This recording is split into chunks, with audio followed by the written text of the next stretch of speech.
ГСП онлайн. Городские новости сейчас. Понедельник, 11:00. В Центральной детской библиотеке проходит закрытие недели детской книги. Ребята из дошкольных учреждений встретились со сказочными героями, которые загадывают им загадки, проверяя знания сказок, и познакомились с королевой книгой. На празднике подвели итоги конкурса чтецов «Юные таланты Северного края», приуроченного к 85-летию со дня образования Ухты. В конкурсе приняло участие 130 ребят из 35 детских садов. Несмотря на то, что участники еще малыши, выступают они не хуже взрослых.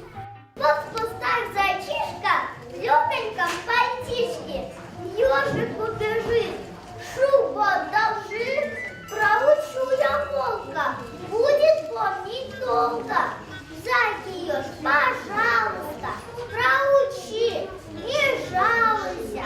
По словам организаторов, подобные мероприятия очень важны, так как они помогают малышам развивать свои таланты и привлекать их внимание к литературе.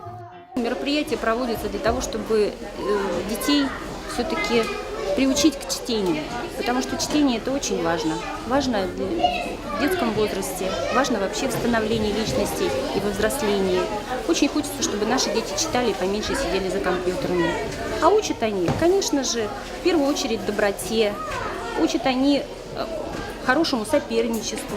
Организаторы надеются, что конкурс маленьких чтецов станет доброй традицией и продолжит открывать новые таланты. Ну а пока в ближайших планах проведение конкурса с той же тематикой, но для учеников городских школ.